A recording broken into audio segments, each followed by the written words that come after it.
3. Faith. Visualization of and belief in attainment of desire. The second step toward riches. Faith is the head chemist of the mind. When faith is blended with the vibration of thought, the subconscious mind instantly picks up the vibration, translates it into its spiritual equivalent, and transmits it to infinite intelligence, as in the case of prayer. The emotions of faith, love, and sex are the most powerful of all the major positive emotions. When the three are blended, they have the effect of coloring the vibration of thought in such a way that it instantly reaches the subconscious mind, where it is changed into its spiritual equivalent, the only form that induces a response from infinite intelligence. Love and faith are psychic, related to the spiritual side of man. Sex is purely biological and related only to the physical. The mixing or blending of these three emotions has the effect of opening a direct line of communication between the finite, thinking mind of man and infinite intelligence. How to develop faith. There comes now a statement which will give a better understanding of the importance the principle of autosuggestion assumes in the transmutation of desire into its physical or monetary equivalent, namely, faith is a state of mind which may be induced or created by affirmation or repeated instructions to the subconscious mind through the principle of autosuggestion. As an illustration, consider the purpose for which you are presumably reading this book. The object is, naturally, to acquire the ability to transmute the intangible thought of impulse of desire into its physical counterpart, money. By following the instructions laid down in the chapters on autosuggestion and the subconscious mind, as summarized in the chapter on autosuggestion, you may convince the subconscious mind that you believe you will receive that for which you ask, and it will act upon that belief, which your subconscious mind passes back to you in the form of faith, followed by definite plans for procuring that which you desire. The method by which one develops faith, where it does not already exist, is extremely difficult to describe, almost as difficult, in fact, as it would be to describe the color of red to a blind man who has never seen color, and has nothing with which to compare what you describe to him. Faith is a state of mind which you may develop at will after you have mastered the 13 principles, because it is a state of mind which develops voluntarily through the application and use of these principles. Repetition of affirmation of orders to your subconscious mind is the only known method of voluntary development of the emotion of faith. Perhaps the meaning may be made clearer through the following explanation as to the way men sometimes become criminals. Stated in the words of a famous criminologist, when men first come into contact with crime, they abhor it. If they remain in contact with crime for a time, they become accustomed to it and endure it.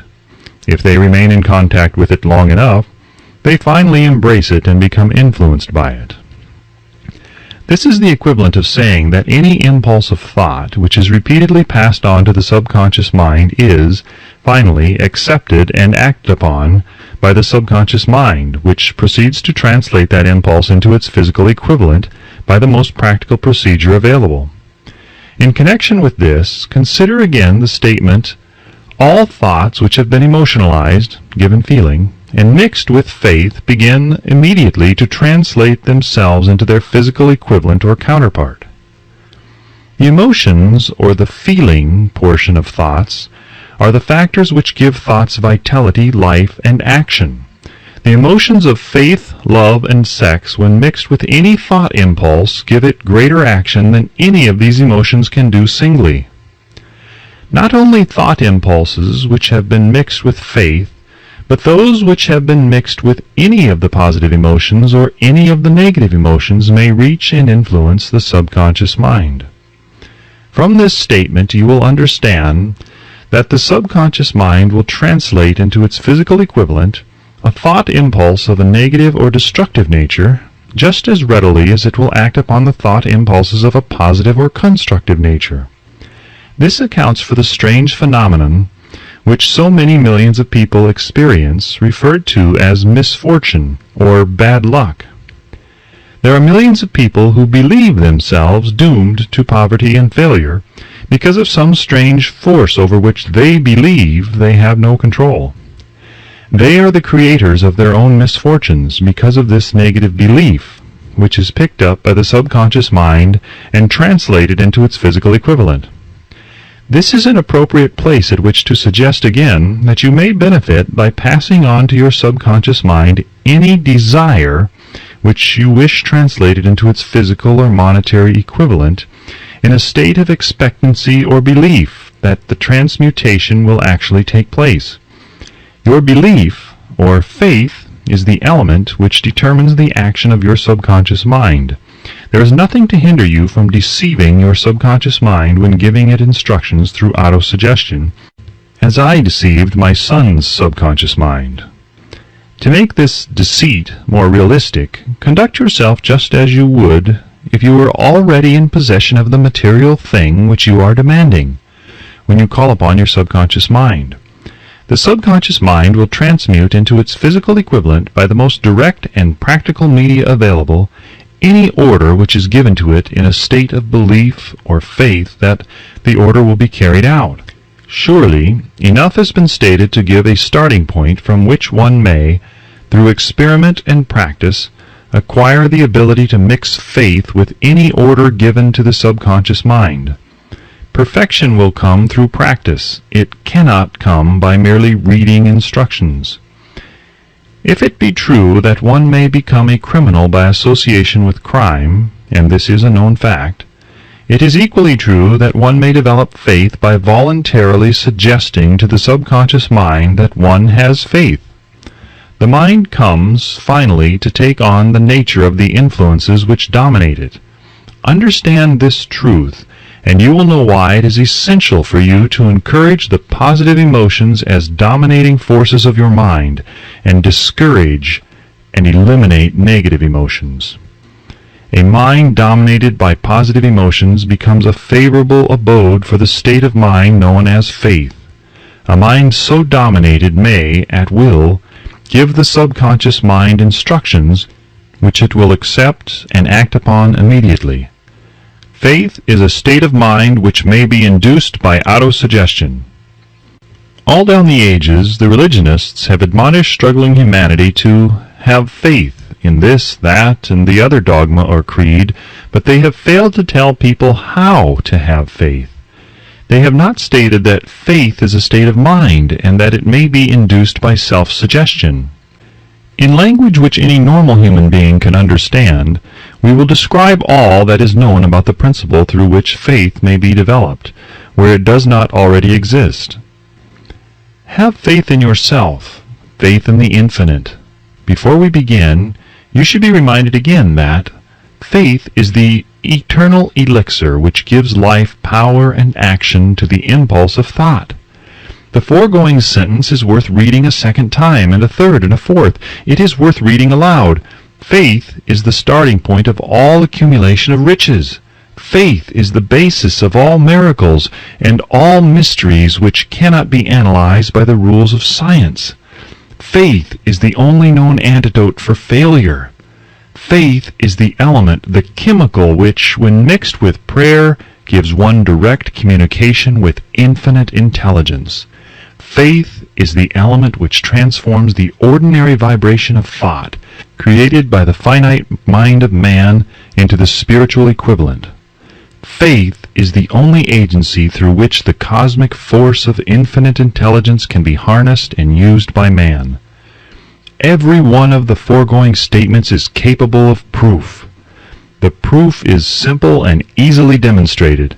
It is wrapped up in the principle of autosuggestion. Let us center our attention, therefore, upon the subject of self-suggestion, and find out what it is and what it is capable of achieving. It is a well-known fact that one comes, finally, to believe whatever one repeats to oneself, whether the statement be true or false. If a man repeats a lie over and over, he will eventually accept the lie as truth. Moreover, he will believe it to be the truth. Every man is what he is because of the dominating thoughts which he permits to occupy his mind. Thoughts which a man deliberately places in his own mind and encourages with sympathy, and with which he mixes any one or more of the emotions, constitute the motivating forces which direct and control his every movement, act, and deed. Comes now a very significant statement of truth. Thoughts which are mixed with any of the feelings of emotions constitute a magnetic force which attracts from the vibrations of the ether other similar or related thoughts. A thought thus magnetized with emotion may be compared to a seed which, when planted in fertile soil, germinates, grows, and multiplies itself over and over again until that which was originally one small seed becomes countless millions of seeds of the same brand. The ether is a great cosmic mass of eternal forces of vibration. It is made up of both destructive vibrations and constructive vibrations. It carries at all times vibrations of fear, poverty, disease, failure, misery, and vibrations of prosperity, health, success, and happiness, just as surely as it carries the sound of hundreds of orchestrations of music and hundreds of human voices, all of which maintain their own individuality and means of identification through the medium of radio. From the great storehouse of the ether, the human mind is constantly attracting vibrations which harmonize with that which dominates the human mind. Any thought, idea, plan, or purpose which one holds in one's mind attracts from the vibrations of the ether a host of its relatives and adds these relatives to its own force, and grows until it becomes the dominating, motivating master of the individual in whose mind it has been housed.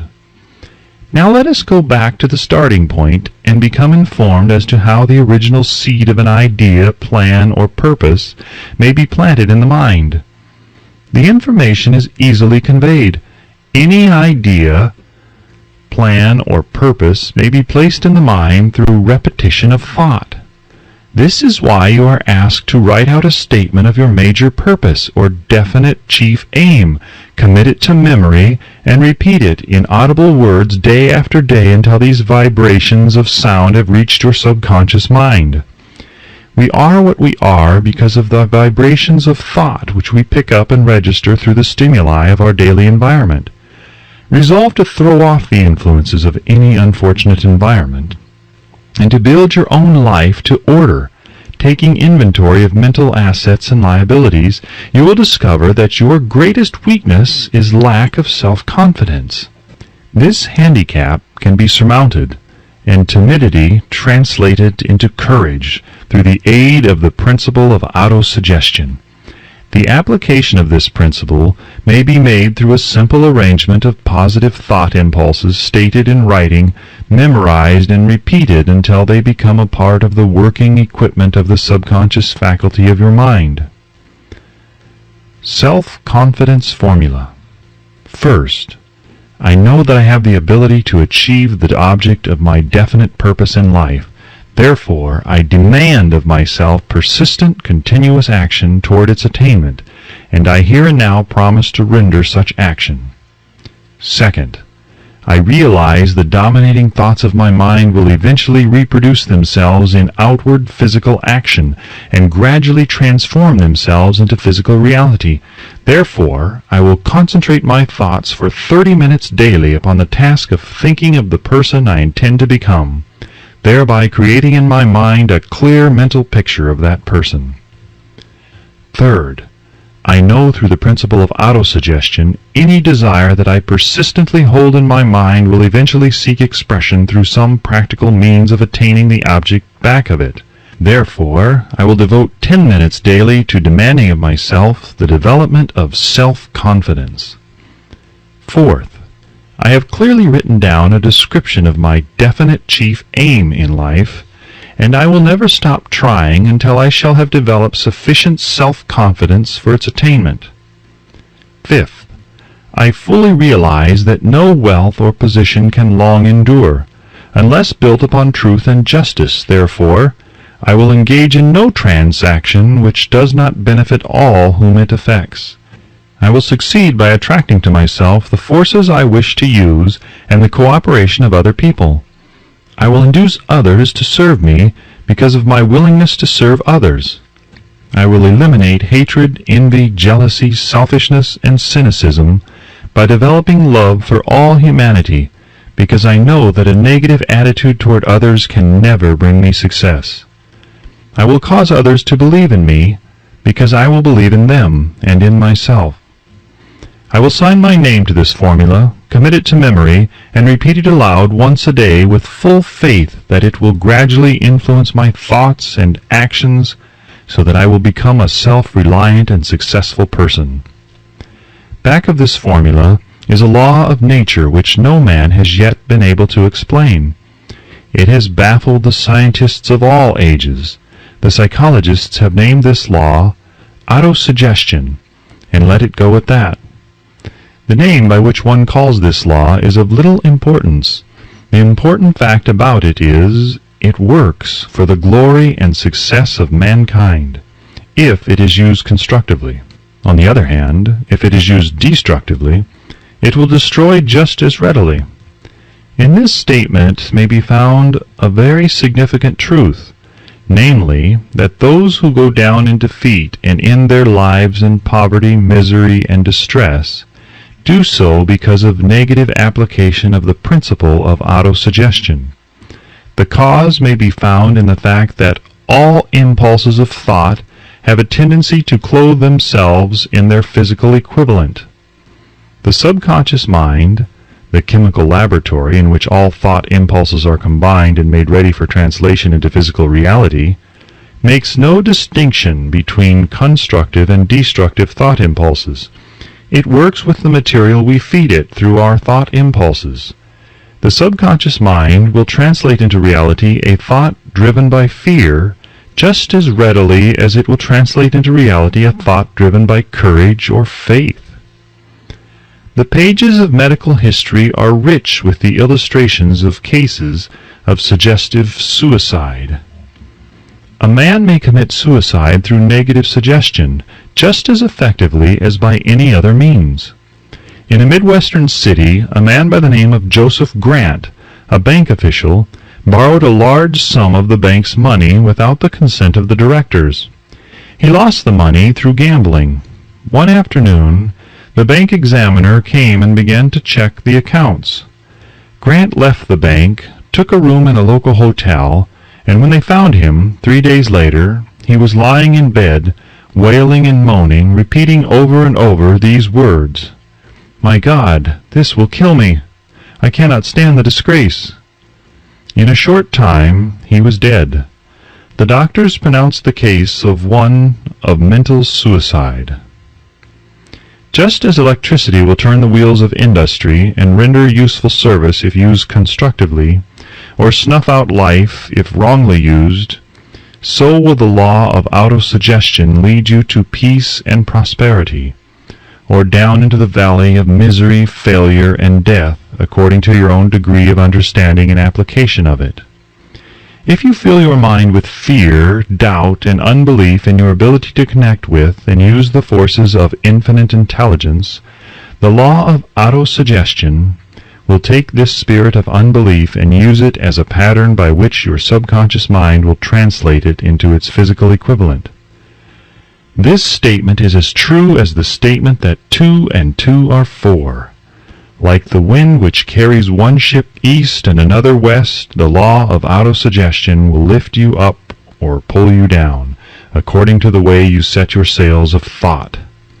The law of autosuggestion, through which any person may rise to altitudes of achievement which stagger the imagination, is well described in the following verse. If you think you are beaten, you are. If you think you dare not, you don't. If you like to win, but you think you can't, it's almost certain you won't. If you think you'll lose, you're lost. For out of the world we find, success begins with a fellow's will. It's all in the state of mind. If you think you are outclassed, you are. You've got to think high to rise. You've got to be sure of yourself before you can ever win a prize. Life's battles don't always go to the stronger or faster man, but soon or late the man who wins is the man who thinks he can. Observe the words which have been emphasized, and you will catch the deep meaning which the poet had in mind. Somewhere in your makeup, perhaps in the cells of your brain, there lies sleeping the seed of achievement which, if aroused and put into action, would carry you to heights such as you may never have hoped to attain. Just as a master musician may cause the most beautiful strains of music to pour forth from the strings of a violin, so may you arouse the genius which lies asleep in your brain, and cause it to drive you upward to whatever goal you may wish to achieve. Abraham Lincoln was a failure at everything he tried until he was well past the age of 40. He was a Mr. Nobody from nowhere until a great experience came into his life, aroused the sleeping genius within his heart and brain, and gave the world one of its really great men. That experience was mixed with the emotions of sorrow and love. It came to him through Anne Rutledge, the only woman whom he ever truly loved. It is a known fact that the emotion of love is closely akin to the state of mind known as faith, and this for the reason that love comes very near to translating one's thought impulses into their spiritual equivalent. During his work of research, the author discovered, from the analysis of the life, work, and achievements of hundreds of men of outstanding accomplishment, that there was the influence of a woman's love back of nearly every one of them. The emotion of love in the human heart and brain creates a favorable field of magnetic attraction, which causes an influx of the higher and finer vibrations which are afloat in the ether. If you wish evidence of the power of faith, study the achievements of men and women who have employed it. At the head of the list comes the Nazarene. Christianity is the greatest single force which influences the minds of men. The basis of Christianity is faith. No matter how many people have perverted or misinterpreted the meaning of this great force, and no matter how many dogmas and creeds have been created in its name which do not reflect its tenets, the sum and substance of the teachings and the achievements of Christ, which may have been interpreted as miracles, were nothing more or less than faith. If there are any such phenomena as miracles, they are produced only through the state of mind known as faith. Some teachers of religion and many who call themselves Christians neither understand nor practice faith. Let us consider the power of faith as it is now being demonstrated by a man who is well known to all civilization, Mahatma Gandhi of India. In this man, the world has one of the most astounding examples known to civilization of the possibilities of faith. Gandhi wields more potential power than any man living at this time, and this, despite the fact that he has none of the orthodox tools of power, such as money, battleships, soldiers, and materials of warfare. Gandhi has no money, he has no home, he does not own a suit of clothes, but he does have power. How does he come by that power? He created it out of his understanding of the principle of faith, and through his ability to transplant that faith into the minds of 200 million people. Gandhi has accomplished through the influence of faith that which the strongest military power on earth could not, and never will accomplish through soldiers and military equipment. He has accomplished the astounding feat of influencing 200 million minds to coalesce and move in unison as a single mind. What other force on earth except faith could do as much? There will come a day when employees as well as employers will discover the possibilities of faith. That day is dawning. The whole world has had ample opportunity during the recent business depression to witness what the lack of faith will do to business. Surely civilization has produced a sufficient number of intelligent human beings to make use of this great lesson which the depression has taught the world. During this depression, the world had evidence in abundance that widespread fear will paralyze the wheels of industry and business. Out of this experience will arise leaders in business and industry who will profit by the example which Gandhi has set for the world, and they will apply to business the same tactics which he has used in the building of the greatest following known in the history of the world. These leaders will come from the rank and file of the unknown men who now labor in the steel plants, the coal mines, the automobile factories, and in the small towns and cities of America. Business is due for a reform. Make no mistake about this. The methods of the past, based upon economic combinations of force and fear, will be supplanted by the better principles of faith and cooperation. Men who labor will receive more than daily wages. They will receive dividends from the business, the same as those who supply the capital for business, but first they must give more to their employers and stop this bickering and bargaining by the force at the expense of the public. They must earn the right to dividends. Moreover, and this is the most important thing of all, they will be led by leaders who will understand and apply the principles employed by Mahatma Gandhi. Only in this way may leaders get from their followers the spirit of full cooperation which constitutes power and in the highest and most enduring form. This stupendous machine age in which we live and from which we are just emerging has taken the soul out of men. Its leaders have driven men as though they were pieces of cold machinery. They were forced to do so by the employees who have bargained at the expense of all concerned, to get and not to give. The watchword of the future will be human happiness and contentment, and when this state of mind shall have been attained, the production will take care of itself more effectively than anything that has ever been accomplished where men did not and could not mix faith and individual interest with their labor. Because of the need for faith and cooperation in operating business and industry, it will be both interesting and profitable to analyze an event which provides an excellent understanding of the method by which industrialists and businessmen accumulate great fortunes by giving before they try to get. The event chosen for this illustration dates back to 1900, when the United States Steel Corporation was being formed. As you read the story, keep in mind these fundamental facts, and you will understand how ideas have been converted into huge fortunes. First, the huge United States Steel Corporation was born in the mind of Charles M. Schwab in the form of an idea he created through his imagination. Second, he mixed faith with his idea. Third, he formulated a plan for the transformation of his idea into physical and financial reality. Fourth, he put his plan into action with his famous speech at the University Club. Fifth, he applied and followed through on his plan with persistence and backed it with a firm decision until it had been fully carried out. Sixth, he prepared the way for success by a burning desire for success.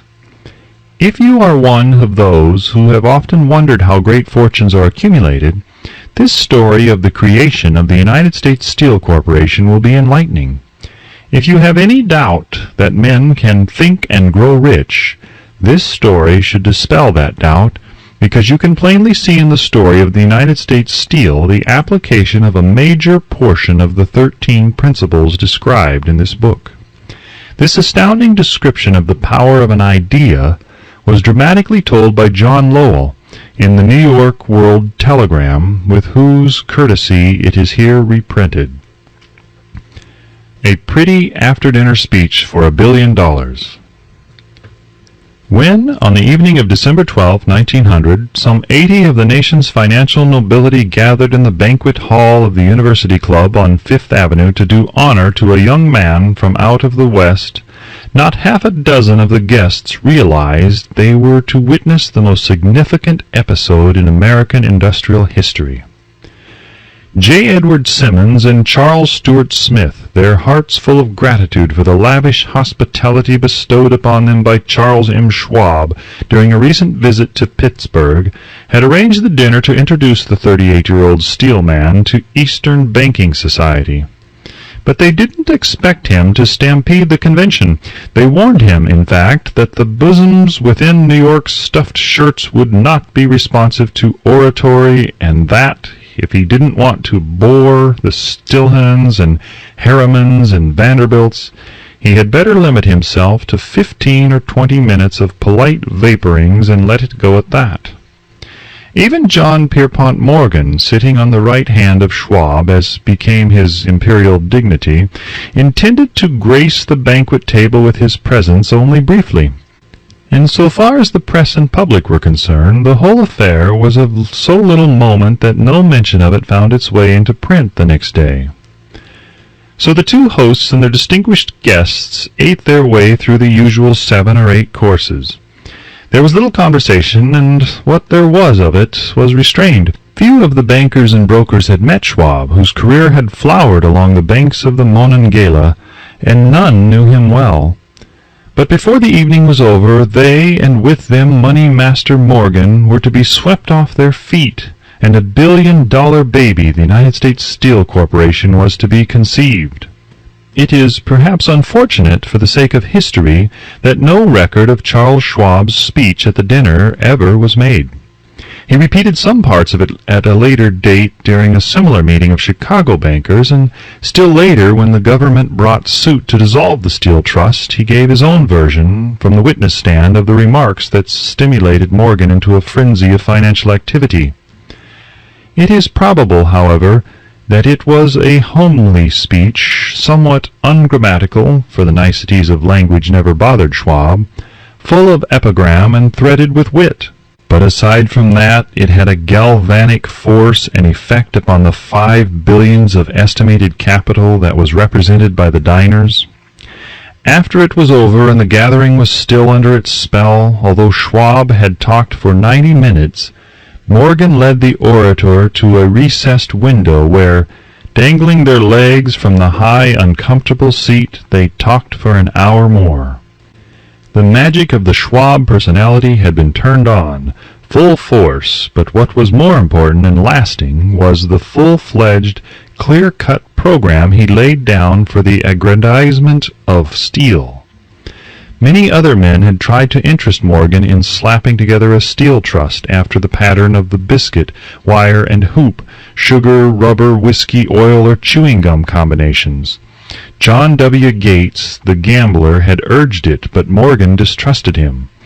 The Moore boys, Bill and Jim, Chicago stock jobbers who had glued together a match trust and a cracker corporation, had urged it and failed.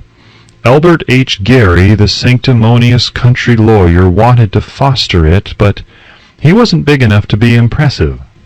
Until Schwab's eloquence took J.P. Morgan to the heights from which he could visualize the solid results of the most daring financial undertaking ever conceived, the project was regarded as a delirious dream of easy money crackpots.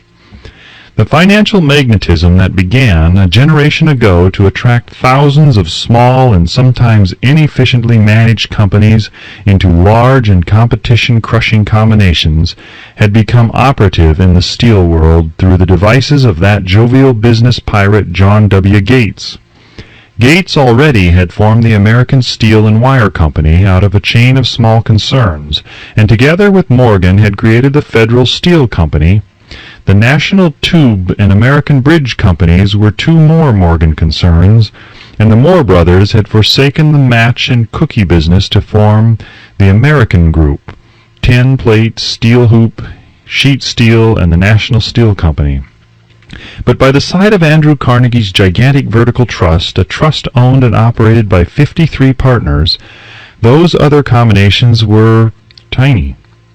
They might combine to their heart's content, but the whole lot of them couldn't make a dent in the Carnegie organization, and Morgan knew it. The eccentric old Scot knew it too. From the magnificent heights of Skibo Castle he had viewed, first with amusement and then with resentment, the attempts of Morgan's smaller companies to cut into his business. When the attempts became too bold, Carnegie's temper was translated into anger and retaliation. He decided to duplicate every mill owned by his rivals. Hitherto, he hadn't been interested in wire, pipes, hoops, or sheet. Instead, he was content to sell such companies the raw steel and let them work it into whatever shape they wanted. Now, with Schwab as his chief and able lieutenant, he planned to drive his enemies to the wall.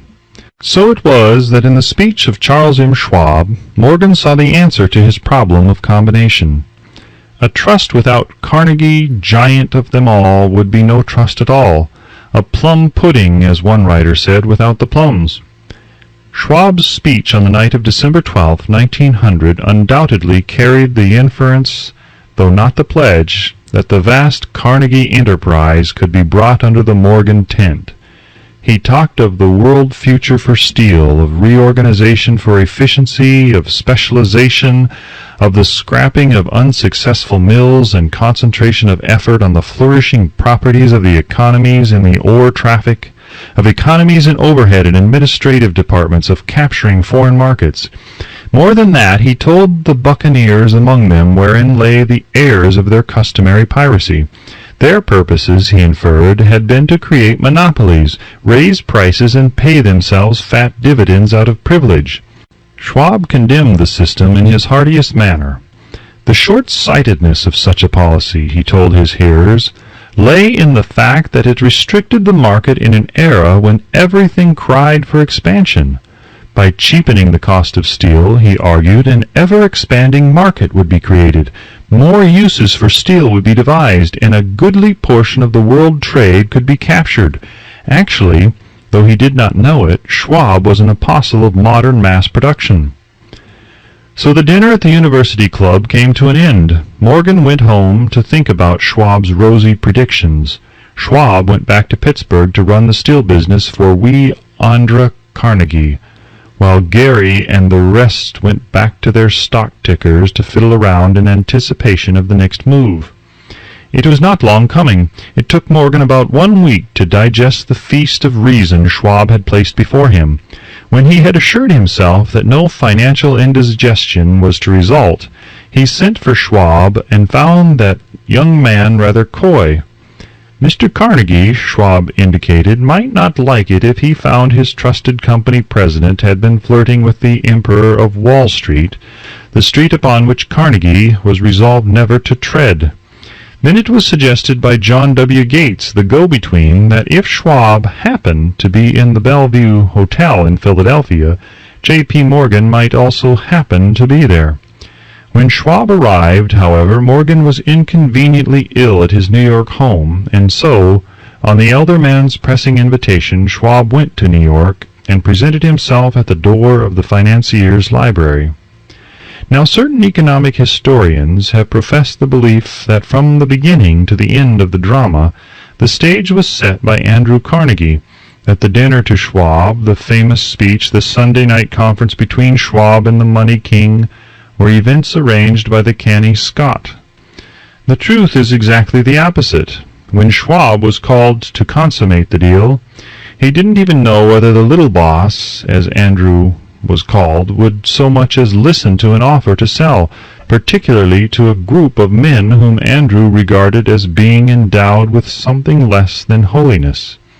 But Schwab did take into the conference with him, in his own handwriting, 6 sheets of copper plate figures, representing to his mind the physical worth and the potential earning capacity of every steel company he regarded as an essential star in the new metal firmament. 4 men pondered over these figures all night.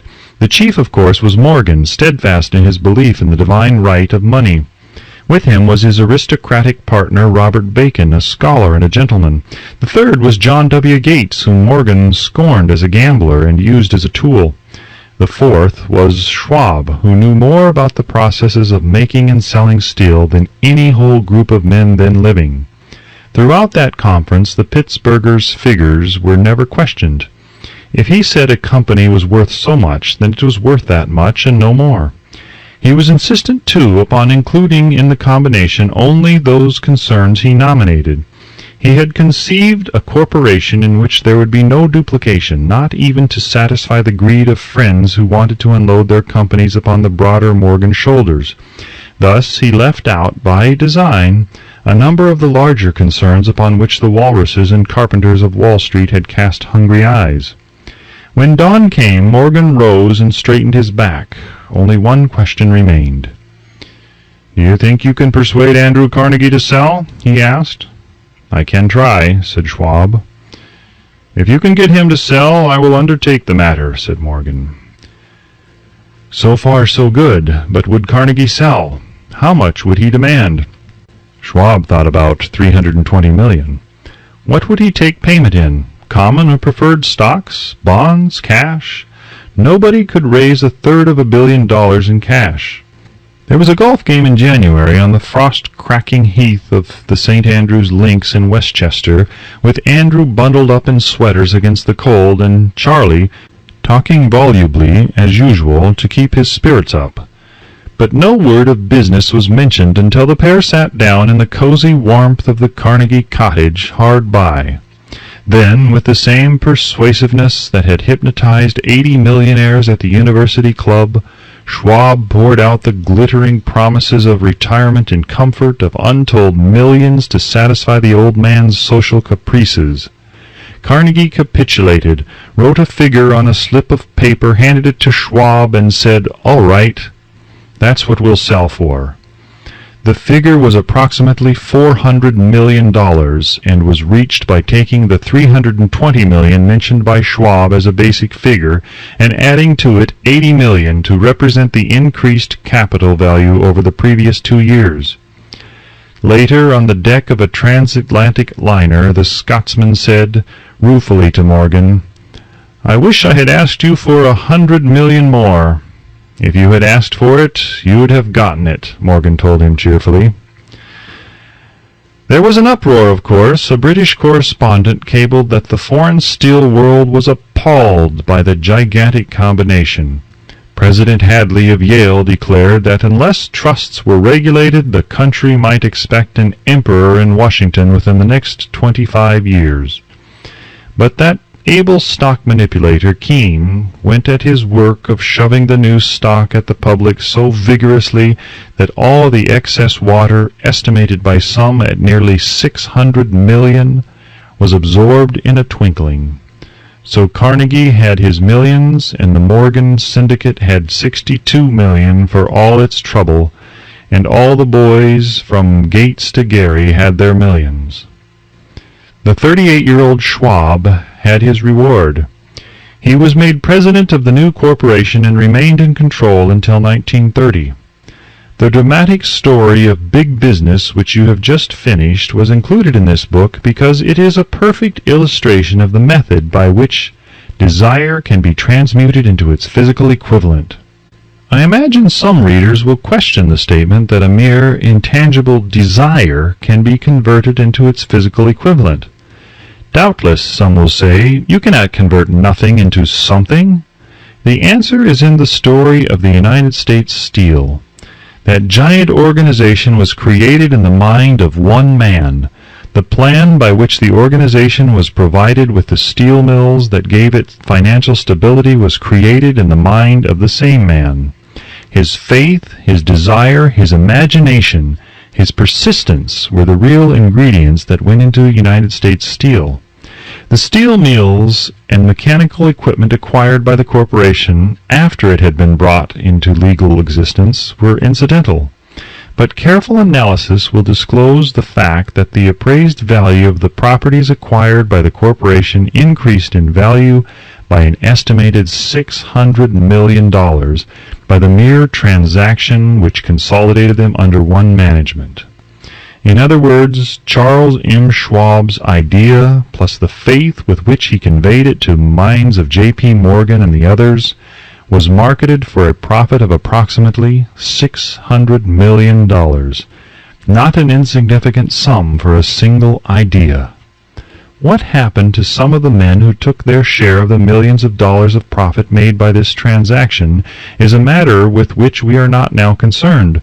The important feature of the astounding achievement is that it serves as unquestionable evidence of the soundness of the philosophy described in this book, because this philosophy was the warp and the woof of the entire transaction. Moreover, the practicability of the philosophy has been established by the fact that the United States Steel Corporation prospered and became one of the richest and most powerful corporations in America, employing thousands of people, developing new uses for steel, and opening new markets, thus proving that the $600 million in profit which the Schwab idea produced was earned.